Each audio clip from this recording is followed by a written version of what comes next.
4 mai 2026, le Conseil de ville de la municipalité de Sainte-Catherine-de-Hatley s'est réuni. Nous avons pour nous en parler, comme toujours, le maire Jacques Demers et le directeur général, M. Marc Marin. À vous deux, bonjour. Bonjour. Bonjour. Alors, Monsieur Demers, je commence avec vous. Petite technicalité en ouverture hier du Conseil de ville. On a eu donc le dépôt là, de la vérificatrice.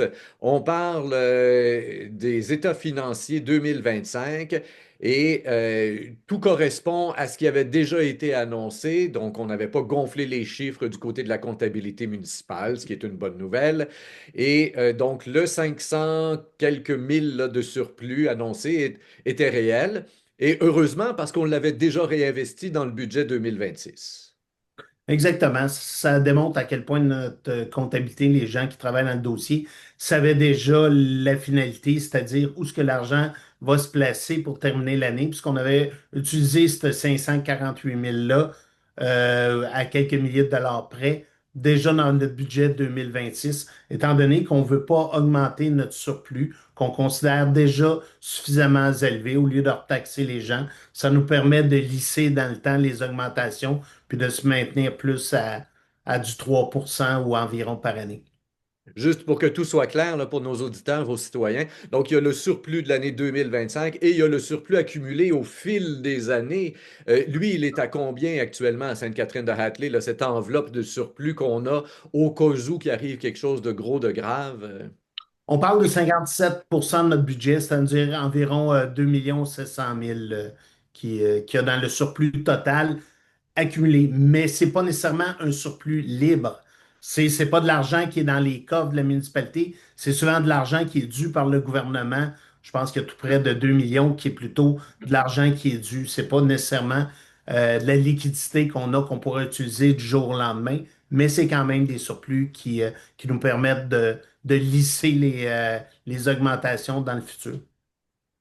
Très bien. On va se pencher maintenant aussi sur un autre point important qui s'est passé hier, et c'est une réglementation provinciale qui vient écraser finalement plusieurs petits règlements, plusieurs règlements municipaux.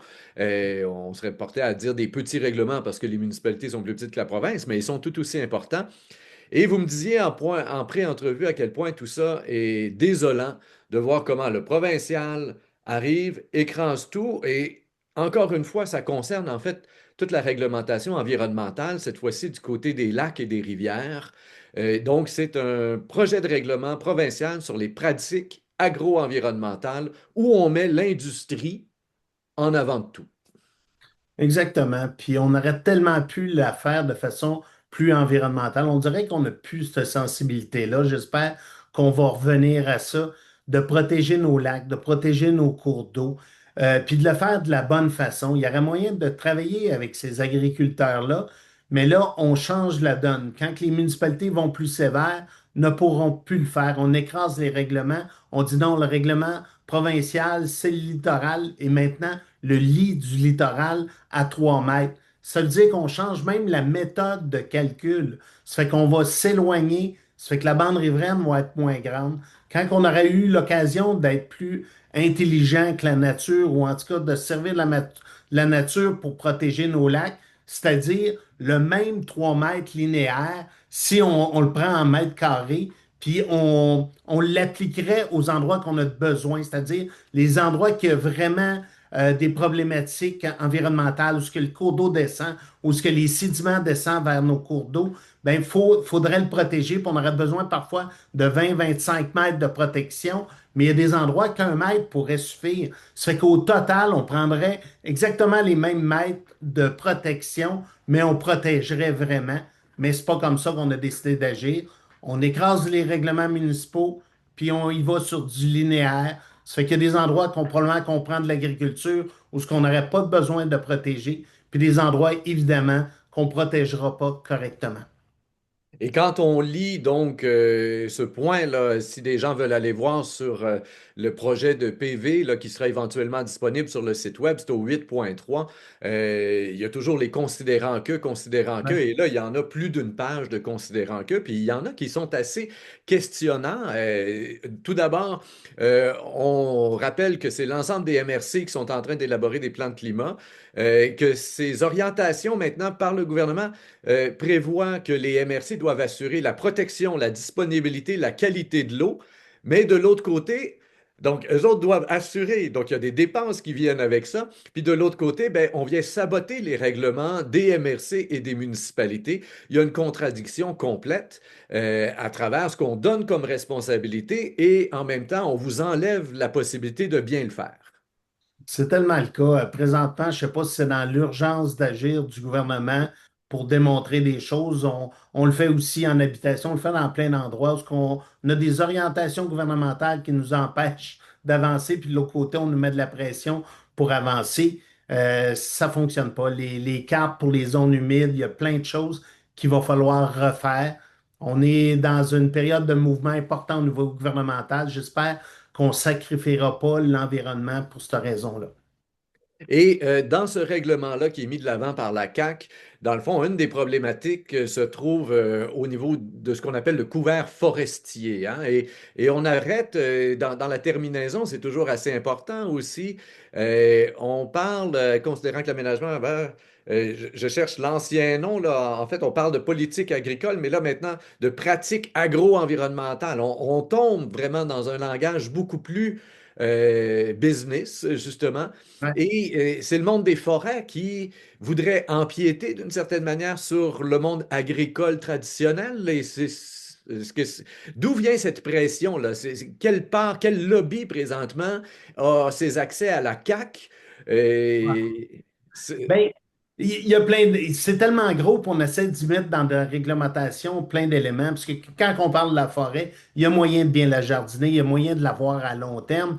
On a une problématique énorme de ce côté-là, puis c'est la même chose pour l'agriculture. Tu sais, on a besoin collectivement, on veut se nourrir, on veut protéger, mais on est capable de faire les deux en même temps, mais ça prend un peu plus d'énergie. C'est plus compliqué d'aller spécifiquement sur des terrains puis de dire, ben, OK, à cet endroit-là, mais maintenant, avec tous les systèmes qu'on a de lidar, de systèmes qu'on est capable d'avoir une précision incroyable du sol, on serait capable de protéger ces secteurs-là. On sait où ce que, il y aura des problèmes d'eau, puisque l'eau coule de façon importante. C'est comme par hasard où ce que c'est plus bas.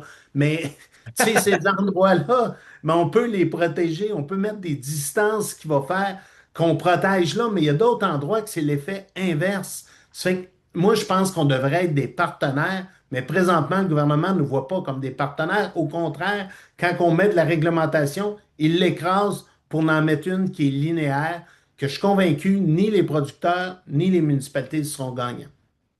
Et donc, toute cette motion-là, c'est un appui à la Fédération des municipalités du Québec, dont vous êtes le président. C'est la fédération réunie, hein, les plus petites municipalités à travers la province. Est-ce que vous avez eu des contacts avec l'UMQ aussi? Parce qu'évidemment, les grosses municipalités ont Ouais. aussi des bandes riveraines, ont aussi, on regarde juste ici à Sherbrooke, on fait partie de l'UMQ, Trois-Rivières, Montréal, Québec, le fleuve, les rivières sont là partout. Comment eux réagissent au niveau de l'UMQ, là? J'ai pas vu la sortie de ce côté-là jusqu'à présent, mais on l'a présenté, nous, au niveau des MRC. On représente l'ensemble des MRC du Québec à la Fédération. Ça fait qu'on a tout le territoire de ce côté-là qu'on peut vraiment protéger. Puis l'avis est général je pense qu'il va falloir reviser encore une fois ce dossier-là. Le problème de temps, là, tu sais, on sait que d'ici un mois, un peu plus, le gouvernement n'est plus en fonction, on est en période électorale. Faudrait éviter du moins qu'on applique juste avant de partir, sachant qu'on a au moins pour un an avant de pouvoir remettre des choses concrètes en place. Puis c'est pour les producteurs, pour tout le monde, c'est pas bon d'avoir des règlements qui changent aussi rapidement, puis encore moins pour l'environnement. On va passer à un autre point, Monsieur Marin. On ne vous a pas oublié. Je m'en viens vers vous pour l'ouverture du registre le 13 mai. parce que, donc, on va de l'avant, évidemment, avec l'emprunt là, de 3 903 000 pour l'acquisition de gré à gré des terrains nécessaires à la municipalisation des rues, des muguets, des camélias, des anthuriums, des lilas, des jonquilles et des tulipes, et tous les travaux qui viennent avec ça. On a abondamment parlé le mois dernier. Chers auditeurs, si vous savez pas de quoi on parle, je vais mettre un lien dans la description là, de cette entrevue pour que vous puissiez aller écouter la bonne portion là, de l'entrevue le mois dernier qui concerne cette municipalisation. Et donc, Monsieur Marin, un registre doit être ouvert si des gens veulent s'opposer à l'emprunt en question. Oui, c'est ça. Donc, on a adopté hier le règlement d'emprunt. La prochaine étape, compte tenu qu'il y a plus de 25% qui est à la charge de l'ensemble des citoyens, donc au fond général, on est à 60%. On doit faire l'ouverture d'un registre. Selon la loi, on doit l'ouvrir durant une journée. Et il va y avoir un avis public qui va paraître dans la journée aujourd'hui, qui va être sur notre site et bien sûr différentes places qu'on doit afficher sur notre date de réglementation interne. Et il faut 276 signatures pour faire l'ouverture du registre. Ça va être marqué dans l'avis public. Donc, si excusez, pas faire l'ouverture du registre, mais euh, pour faire Un référendum? un référendum, oui. Donc, ça sera, si jamais ça se produit, ça sera aux élus de décider s'ils décident de continuer la prochaine étape. Si on n'a pas 276, je vais publier un avis comme de quoi que le règlement est adopté et il va s'envoyer au ministère des Affaires municipales pour adoption finale. Et par la suite, ben, il sera publié une fois qu'on aura l'accord du ministère des Affaires municipales. Donc, je rappelle, ouverture du registre en question, c'est le 13 mai Ouais. prochain. De Ensuite 7 de ça, heures de 9 heures à 19 à 19 heures, excusez. de 9 heures à 19 heures. Très bien. Ici à la mairie. Octroi de contrat du côté du déneigement, tout d'abord. En fait, on s'est prévalu du côté de la municipalité de l'année d'option qu'on avait. C'est la dernière année d'option qu'on avait avec la compagnie Camion Denis Lefebvre. Je souligne au passage que Mico Lamontagne s'est retiré pour cette résolution. On imagine que s'il a un intérêt, c'est parce peut-être qu'il travaille pour la compagnie en question. Il nous a déclaré son intérêt, donc moi, je dois le prendre en note et il s'est retiré à la table du travail et il s'est retiré il a retiré son vote, là. Il a point de sortir de la salle lors de la séance, mais il retire, il se retire comme de quoi il a le droit de se retirer quand il déclare un intérêt. Parce que les élus, ils peuvent pas s'abstenir de voter à moins qu'ils déclarent un intérêt. On n'a pas à spécifier l'intérêt, là, en question. D'accord. Et le contrat est passé de 8 800 $ au kilomètre par année à 12 800 $ au kilomètre par année. Est-ce que la municipalité, avant d'aller là, vers l'année d'option, a sondé un peu les prix, ce qui a été signé comme contrat dans les municipalités environnantes, dans la MRC et ailleurs, pour voir, bon, est-ce qu'avec 12 800, augmentation donc de 4 000 $ au cours des dernières années, est-ce qu'on est encore dans les prix ou pas? Ben, c'est qu'il faut pas oublier que quand on a signé ce contrat-là il y a 5 ans, c'était 12 800 au départ. Donc, nous, compte tenu qu'on avait un seul soumissionnaire, on a pu s'assurer avec lui. La seule chose qu'on peut négocier, qu'on peut dire entre guillemets, c'est le prix. Donc, on lui a dit, on lui a offert il y a eu deux, deux périodes de négociation, mais on a fini comme de quoi que vous voulez avoir 12 800, vous allez l'avoir au bout de 5 ans. Mais toujours en se gardant l'option de se retirer ou lui-même peut se retirer. Donc, puis le prix, oui, on a regardé un peu le marché et les prix pour ce genre de déneigement qu'on a, parce qu'on a beaucoup de petites routes, pas larges, abruptes, c'est pas comme ouvrir des rangs là, de 4, 5, 10 kilomètres de long. Donc, c'est très différent de ce côté-là. Et les prix dans Memphremagog sont alentour de ça, à quelques 1 000 $ près, là. Qu'est-ce qui s'est ouvert les derniers? Donc, les élus ont décidé faut pas oublier qu'à la dernière fois, on a ouvert aucun soumissionnaire. Deuxième, on a eu un soumissionnaire. Donc, il y a un risque que les élus ont estimé le risque et le prix qui était compétitif par rapport à ce qu'on a ouvert il y a 5 ans. Donc, ils ont décidé de renouveler cette année, de prendre Peut-être l'année d'option.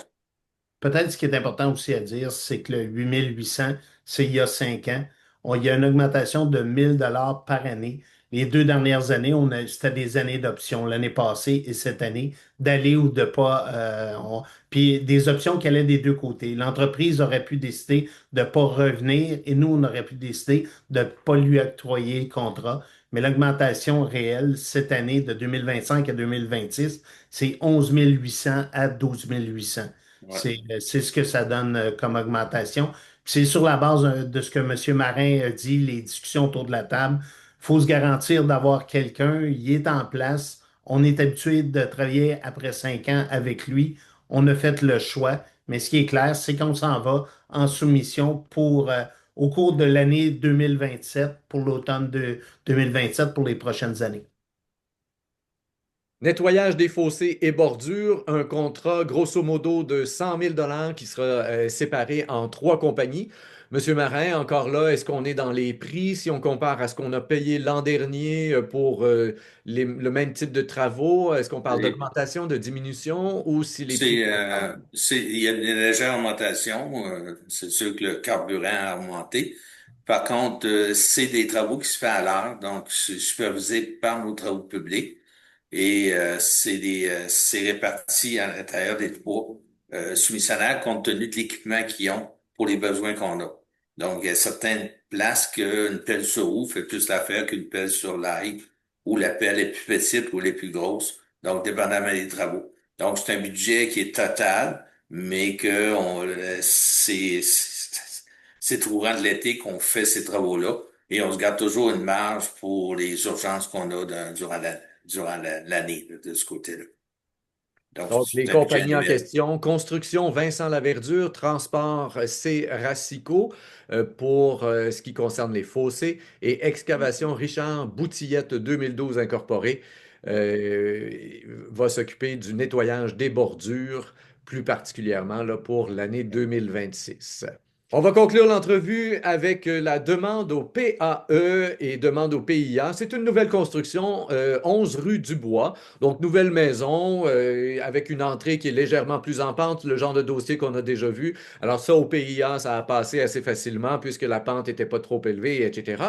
Mais ce qui a attiré mon attention et peut-être ce qui peut être intéressant pour certains citoyens chez vous, c'est le rappel d'un plan d'aménagement d'ensemble, le PAE. Et même si ça s'appelle un plan d'aménagement d'ensemble, ça ne concerne pas l'ensemble de la municipalité, mais bien certains secteurs. Peut-être juste nous réexpliquer, messieurs, ce dont il est question dans ce plan d'aménagement et pourquoi là, on en a eu besoin pour le 11 rue du Bois. Ben, c'est que ce plan d'aménagement en salle est pour certaines zones, c'est des zones qui sont en montagne, un point surélevé de la municipalité. Donc, le but premier, ben, c'est les vues. Donc, on veut pas que les gens se construisent un peu partout dans la montagne. Puis c'est pas nécessairement le plus haut qui commence en descendant. Des fois, ben, c'est quelqu'un qui se met plus bas puis que il cache la vue du celui-là qui est plus haut. Donc, on doit s'assurer que des gens puissent avoir la vue, si c'est possible, bien sûr. On peut pas empêcher quelqu'un de se construire sur un lot, mais puis c'est un des critères qu'on a mis avec dans la résolution, c'est que l'inspecteur doit s'assurer que la vue n'est pas bouchée de la personne qui est plus haute de ce côté. C'est une chose qu'on entend des fois, justement, au niveau de différentes municipalités, pas juste chez vous, mais la vue n'est pas un droit acquis. Me semble-t-il que je Non. l'ai même déjà entendu chez vous Hum. aussi lors d'entrevues là, au cours des dernières années, où tout à coup arrive un nouveau Oui. développement et évidemment des citoyens s'inquiètent de voir disparaître. La vue n'est pas un droit acquis. Mais ici, vous venez quand même la protéger dans certaines zones de la municipalité. Pourquoi ne pas la protéger partout alors, cette vue-là? C'est très difficile. Ça fait des années qu'on travaille là-dessus, puis on trouve que ça devrait être quelque chose d'essentiel. Dans Sainte-Catherine, on vient habiter Sainte-Catherine-d'Athlée pour les vues, mais on ne réussit pas dans la réglementation à trouver des choses aussi claires. Parce que quelqu'un qui est propriétaire d'un terrain devant notre terrain, ben, il a le droit à son... Tu sais, on ne peut pas lui dire non, non, à moitié de ton terrain vaut pas, tu n'as pas le droit de construire parce que c'est ma vue. Ça n'existe pas au Québec présentement. En tout cas, du moins, on ne l'a pas trouvé. On a regardé même en Europe, en Suisse, à différents endroits où ce qu'on se dit, me semble que les autres semblent voir des plans d'ensemble avec les couleurs, avec plein d'éléments. Or, donc, ils doivent être plus loin. On n'a pas encore trouvé, sauf cet outil-là, qui nous permettent d'influencer, mais pas nécessairement d'obliger la personne. Ça fait qu'on travaille avec elle, on essaie de trouver le bon endroit, puis particulièrement à cette heure, le fait qu'on a aussi l'histoire des pentes qui rentrent en ligne de compte, ben, ça nous permet de travailler pour trouver le meilleur endroit possible pour éviter, parce que dommage, quand on s'est installé, on aime notre propriété, mais quelqu'un vient nous voler notre vue parce qu'il s'installe juste devant nous.